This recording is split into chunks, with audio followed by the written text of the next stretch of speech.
Hi everyone, Professor King here.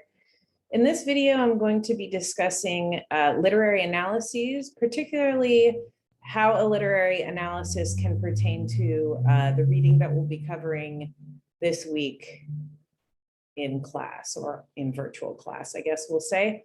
So I'm going to take it to a share screen in just a moment. The literary analyses reading is from your Norton textbook. The reading is noted in the syllabus, so make sure you have that read before you watch this video so that this makes more sense. And then you may wish to read or at least get started on James Baldwin's Sonny's Blues before you watch this video. One, to avoid any spoilers, but also because this video is going to teach you about literary analyses, and then it's going to show you how to perform aspects of literary analysis on the short story that we're reading for this part of this course, which is James Baldwin's Sonny's Blues, as I said. So I'll take it to the share screen. Remember, before I do, I always like to say, stop where you need to stop so that you can speed up or slow down the note taking. And if any questions arise, please make sure that you email, message, or Zoom meet with me. Again, I've stopped using Pronto very much, so avoid Pronto if you can, but get a hold of me in other ways that work for you. All right, so I'm going to take it to a share screen, and we'll go to the PowerPoint. And we're talking literary analyses. Now it's chapter 17 in, let me grab the book really quickly. In this version, and I also have the pink 5th edition version here. It says Katie Kings don't remove, please. Either one of those, or if you have an earlier edition, that's totally fine. Just know that it may be in a different publication, maybe a different chapter, but either way, it's essentially the same information that covers literary analyses. And before we get started, I do want to apologize. I'm a little under the weather. So if my voice sounds weird in this video, or if I'm getting distracted easily, I'm kind of a little hazy. So bear with me. Thanks for understanding and being kind. All right, so let's talk about what can be analyzed as literature. Well, you'd be surprised, actually. There are a lot of different types of texts that can be analyzed literarily, we'll say. Clearly, things like novels, short stories, plays, poems, those we understand to be literature. We've been in English classes or writing classes or literature classes long enough to know that the stuff on the written page is literature. But other things, if we expand our understanding of what literature is, things like films or television shows, video games, music, even comic books, graphic novels, those can also be understood as literature. Because again, a text, particularly an artistic text, is anything somebody creates from their own, sort of internal creative output, their own internal muse, we'll say, that is sharing a message with the world in an abstract way. And what do I mean by an abstract way? What I mean is, it's not just saying things like, be a good person, or don't be racist, or, don't be conniving. That would be too simplistic and concrete. Instead, an artist creates something abstract because they want you to get an overall impression. They want you to feel things. They want you to understand the complexity and nuance of human emotion, that most human emotions are not just like one sentence lines, but that we have to explain the human experience in increasingly complicated and abstract ways because life is complicated, right? So all of that being said, it's up to the artist what she chooses her medium to be. If I am particularly good at writing poetry, that will probably be my medium. Doesn't mean I can't write in other forms, right? I could write theoretical essays. Maybe I strum a guitar here and there and I make a song, but if my medium is writing poetry, that's what I do as an artist. If my medium is creating a sculpture, or maybe doing street art, graffiti, if my medium is working at Squaresoft or Blizzard and developing a video game that talks about all of these, human experience sort of things, right? Or just creates an interesting narrative. That's my medium. That's the text that I'm creating to communicate with the world as an artist, okay? And so all of these are examples. And this has been going on since time immemorial. My background, I've published some theoretical essays in scholarly journals. And what I tend to write about is film and television as literature. And the reason why is because we're becoming an increasingly visual society. And so even though, yes, you need writing, you need good writing to make a lot of the great television shows and films that are out there, those television shows and films become their own sort of text, right? And so if we think about that sort of tradition, like the image on the left here, I don't know if any of you are familiar, because this show's a few years old now. I think it ended like 10 years ago. There was a show called Sons of Anarchy. And, on its own, Sons of Anarchy was a really popular show. People would watch it every week. And I think it was on FX maybe, or Spike, one of those like kind of more masculine directed television channels. And it was about a biker gang in Northern California. And there was all this sort of intrigue and drama and backstabbing and revelations, right? Like it was a really good dramatic television show. And what a lot of people didn't realize, and if you look here on the left, is it was actually loosely based on a work of literature, on Shakespeare's Hamlet. So this is what we would call an adaptation or an allusion, not illusion, allusion, A-L-L-U-S-I-O-N. And so what we have here is we have this contemporary adaptation of Shakespeare's Hamlet, except instead of, an old European family dynasty set during a time of war, we have a biker gang in Northern California that does nefarious things like, runs drugs and kills people, et cetera, et cetera.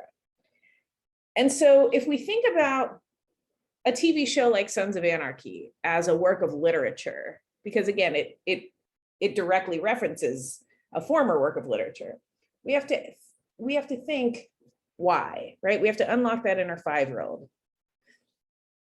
And so one way that we can analyze this text is to go beyond the surface and deepen our understanding of how it works and what it means. And so how do we do that? Well, we have to start asking questions, right? Again, we start asking those why and how questions as if we're 5 years old, like I've mentioned in a previous video. So one why question you could ask would be, why would Kurt Sutter is the person who created Sons of Anarchy. He's married to Katie Seagal, who played Gemma, the mother on the television show. Why would Kurt Sutter create an adaptation of Hamlet that portrays the lives of members of a biker gang and is set in Northern California, given what we know about Hamlet that was written about 400 years ago? Why would he do that? This might be a good place to pause and come up with your own theories.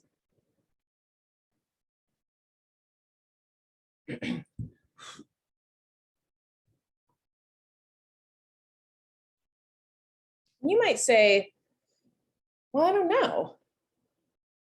Or you might say, it has to be this. Here's the great thing about literature. I tell people all the time, and I'm sure I've already mentioned this in another video. The reason I love literature is because it's not math. There's not one correct answer. And even if you're kind of off, you can still bring it back to a correct answer without having to go, 12 steps back in the algebraic equation and figure out what you did wrong. Because unlike math, which is very concrete, language is abstract. Language is dynamic. Language is always changing. Words have synonyms, like approximate meanings. Words are imbued with connotation and denotation, where we actually have not only an intellectual understanding of a word, but an emotional understanding of a word too. So words are imbued with so much meaning, so much ambiguity, so much possibility, that when we read these texts that have clearly lots of words in them, we can interpret them in a variety of ways. And that's why at its most simple way, in its most simplistic form, why I love literature. Because you can argue pretty much anything as long as you've got evidence to back it up. We have to start thinking about how we gather that evidence. So what are the features of a literary analysis? First off, we have to have an arguable thesis, just like everything else we're going to do in a humanities or otherwise writing course, right? We have to have an argument about the thing. And again, an argument is not a summary of what goes on. An argument is after having read the thing and having a pretty good understanding of what's going on in the story or the poem or the television show or the newspaper article, you have the intellectual understanding of it, but then you also have your emotional response. And try to push yourself to expand beyond just, I like it, I don't like it. Try again to ask yourself, well, what is it about the thing that you like? What is it about the thing you don't like? What is it about the text that makes you uncomfortable? What is it that's confusing? What is it that you're not used to or that you are used to? Sometimes we love texts because they're very familiar to us. Again, that emotional response is just as important as the intellectual one, but you have to have both. Otherwise, it's incomplete. The intellectual and emotional response also involves a careful attention to the language of the text and knowing what the language is saying. We are in college now, so we have to get outside of that whole context clues thing where we just jump over words and assume we know what they mean. You need to know what's in the text. So if you encounter a word that's unfamiliar, you put a box around it, you finish reading the paragraph, then you go back to that word, define it, and reread it in context. Does it take more time? Yes. Are we still in 5th grade? No. That's why we're pushing ourselves to understand words we don't understand now, and why we're pushing ourselves to grapple with these challenging texts. We also have to pay attention to patterns or to themes. As you're reading a story, if you're like, oh, well, this person has an issue with addiction, and then that person has an issue with addiction, and then someone down the line, you're going to go, oh, that's a pattern. The writer must really want me to focus on this pattern, or else it wouldn't be in there. Everything in a text is absolutely deliberate, especially at this level where we're getting published and we become classic works of literature like Sonny's Blues is. Nothing James Baldwin does in there is on accident. That, even though it's 40 some odd pages of reading, it's deliberate. He created this text and then had editors and reviewers and panels and friends and everybody look at this thing and give him feedback. And then he went back to the drawing board, he revised it and revised it and revised it until it finally got published. So what that is saying is every move he's making in this text is not an accident. He's doing it deliberately. He's doing it intentionally, again, to share a message with his audience through the medium of a short story. You have to, though, have a clear interpretation. And again, you can choose any number of angles, but stick with the angle that you're going with. So there's a famous phrase, stay in your lane, right? Like, don't try to weave in and out of too many lanes, stick with an angle.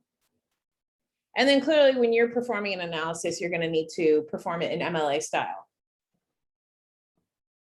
Does that mean a short story is written in MLA style? No, it's a short story. It's not an essay. So you're not going to get a thesis in the first paragraph like you would a college level essay. You've got to read the whole dang thing to figure out what the dominant impression is, what that implied thesis is, so to speak. or just what some implied themes are. So how do we come up with ideas for the literary analysis? Well, you have to know the assignment. So read the discussion board carefully, and then as we go, read the assignment for essay 1 carefully. Then study the text critically, which yes, means reading it more than once. And not just reading some SparkNotes summary of it online, because how boring is it to just regurgitate someone else's ideas? How utterly unoriginal and blasé to pretend you understand something when all you're doing is barfing out the ideas of somebody else. I don't care if you're messy, as long as you're original. That's what I'm looking for. And then choose a method to analyze the text. You can look at the text itself, right? Just the stuff that's going on in what's called the diegetical world, meaning the world that's encapsulated from page 1 of the text till the last page of the text. And everything inside there is fair game. You can also analyze your response to it. Again, how do you think, feel? What does this make you think of? If you're reading it and there's a character that reminds you of someone you know, or there is a setting that reminds you of some place you know, or there's music, or there's other references in there that make you think of, oh, this thing, apply that knowledge. And then third, you can look at the context, and context can be any number of things. They can be historical, right? What was going on in that area of the world at that point in history to create this historical context for this story. You can think biographical. What do I know about James Baldwin, the author, the writer of the story here, the creator of the story, of the text?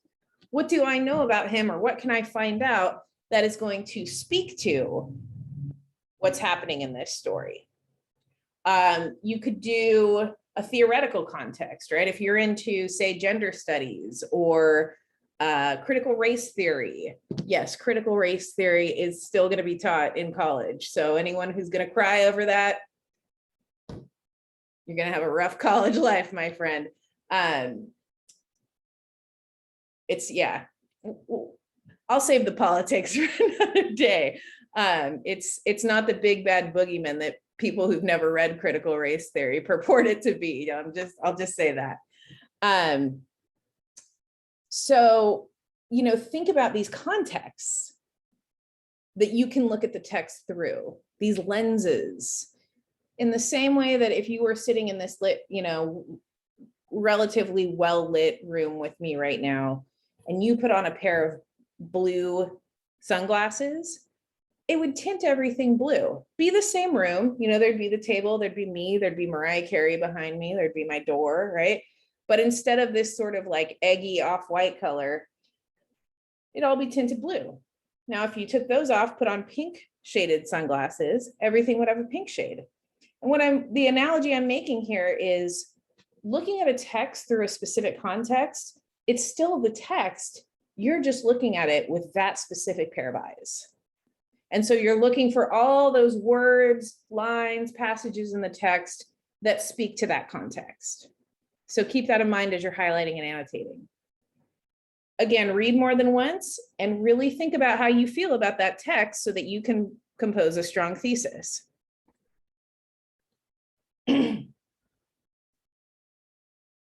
And as you read the text carefully, always look for the same stuff, right? The language, the wording. In a work of artistic fiction, right? Imagery, metaphor, symbolism, these are all big ticket items when we're talking about a literary analysis. What are the images that are evoked in the text? What are you seeing as you're reading it? What are you smelling? What are you tasting? What are you feeling, right? How does the writer achieve that happening? Like someone writes on a piece of paper, you read it, and then you see an image in your brain. What a trip, like how crazy is that? Yet it happens all the time when we read literature. So what are they doing to get you there? Think about the words' connections to each other and to the larger context. If a certain character says a line, why is that character saying that? And to whom are they speaking? And what meaning is imbued with that if it's this character to that character? Stuff to think about. And always, right? Think about your experience reading the text or your interpretation of it. Because that's very significant. And what you'll see when we get to class discussions or discussion boards is there are a lot of ways of interpreting a text. That's why I say avoid those stupid summary website pages, because then you're just limited to this very narrow understanding of a text when there's so much more that you could dig up. And most people just cut and paste those summary sites because they lack confidence in their reading and writing abilities. I don't care about your level of confidence. All I care about is what you're getting out of a text. Like I said, it can be as messy, as ugly as you think it's going to be, but it's yours. And that to me is number one, that it is your critical analysis. Because otherwise, why are we here? To just go through the college conveyor belt system and become workers? Ugh. You're gonna have your entire life to work. Now's the time to have fun and really trip out on critical thought.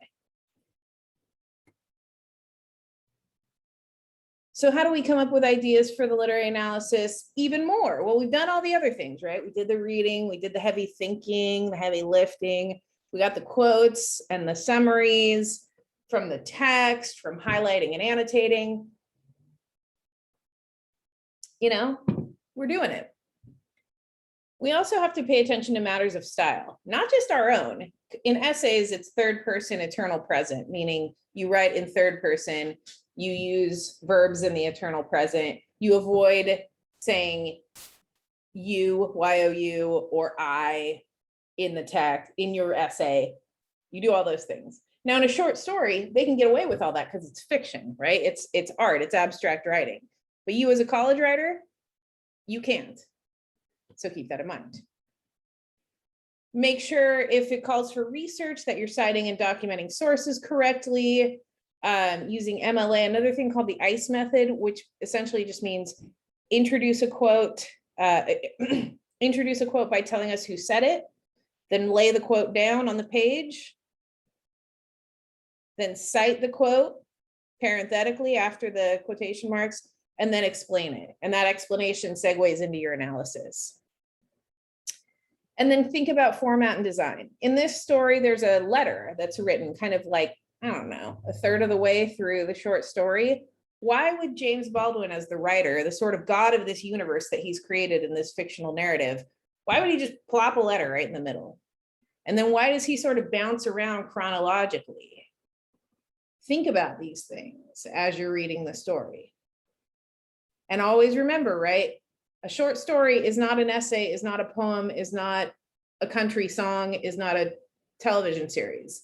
They each have different formatting. They each have different design. They each execute functions of sharing a message differently. So you got to keep that in mind. All right, so let's talk Sonny's Blues a little bit. So one, clearly you're going to preview the text. Just like in any textual analysis, you want to preview the text. Look at the title. Read the biographical blurb about James Baldwin. See how long the thing's going to be so that if you can't read it all at once, which is totally understandable, it's a longer short story, you can break it up into increments that are doable by the time the discussion board and essay due dates are.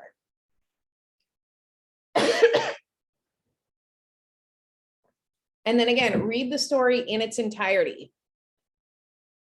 Highlight, annotate, box, and define unfamiliar vocabulary as you go. Specifically, make note of sentences, of phrases, of passages, paragraphs as you're reading that stuck out to you. And you may not know why they're sticking out to you at first. Like if you're on page 2, you haven't read the whole story, and someone mentions horse, which is heroin, right? You might go, whoa, heroin, like, woo, I didn't know I was going to read about heroin in my English 100 class. You highlight it. And then by the time you get to the end of the story, you go, oh, that's why it was in there. Okay, now I can do something with this, right?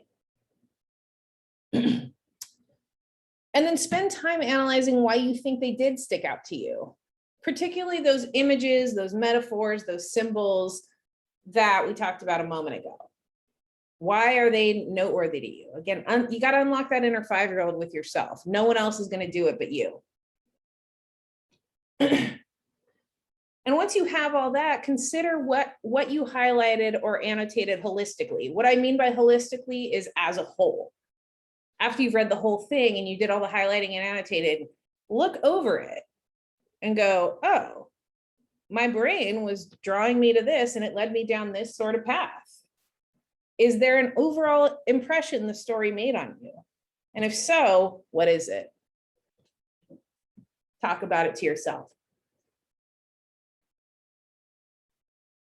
Excuse me. I think I'm on the last slide here. Yes, I am. Never enough, though. We got to keep deepening our analysis.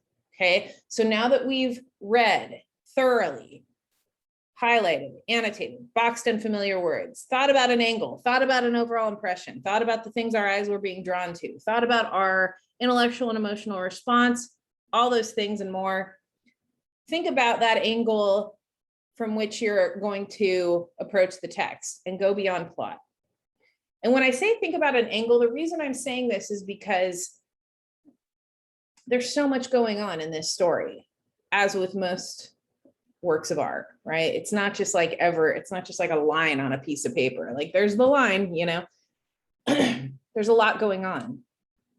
And so you can't talk about all of it if you're writing a 2 to 3 page essay. You've got to home in on the angle that you want to read the text from, or at least argue the text from. So is that angle going to be setting? You know, set in 1950s Harlem in a predominantly Black neighborhood in New York. So we have to think about, why would James Baldwin do that, right? Do you want to look at a particular character or maybe like duo of characters, right? We've got Sonny, we've got the narrator, we've got their parents, we've got an anecdote about their father's brother that happens, you know, maybe like 2/3 of the way through the story.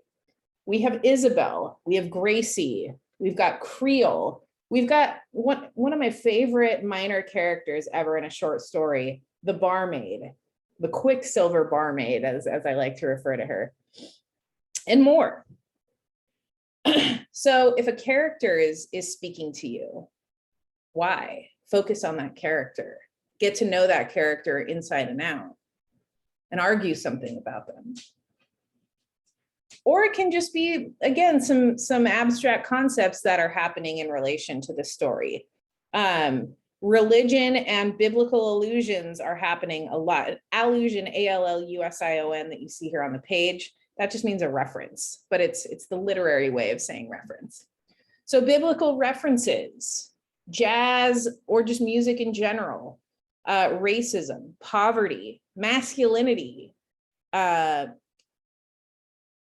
you know, as masculinity relates to things like the military or to American culture or to Black culture, right?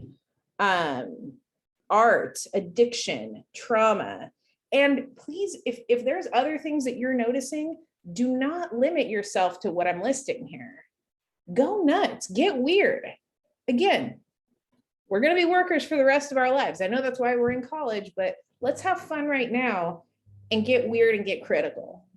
Please. And just keep unlocking that inner 5-year-old, right? Why am I drawn to this character? Well, it makes me think of this. Well, what about this does it make me think of? Well, it makes me think of that. How does that make me feel? Well, it makes me feel this way. Well, what does that say about how I'm connecting with this text? Well, it says this, right? Like, keep going until you've exhausted all ideas and you've reached that nugget of truth that critical analysis brings us. So I hope this was helpful. I'm going to take it off a share screen now. I know it's a long story and I just, you know, gave you some surfacey fundamentals of how to approach the text, but I want to see what you do. If I sit here and belabor points too much and just tell you exactly, you know, what you think, I think, you think, I think, you think, you want, you know, I want you to say, that's no fun. I want to see what you have to say about Sonny's Blues, about literature, about art, about what it makes you think of. So I hope this was helpful in its brevity, but get weird, go nuts. And I want to see the cool ideas that you come up with in your writing. All right, well, that's all for this episode of staring at Professor King's horribly pixelated fuzzy screen and, you know, seeing her bad dye job and looking at Mariah Carey in the background. I hope you'll join me again very soon. Otherwise, you know how to get a hold of me: Canvas, email, Zoom. All right. Well, I hope you all have a wonderful evening, day, rest of your week or weekend, and I'll see you all in cyberspace. Bye-bye.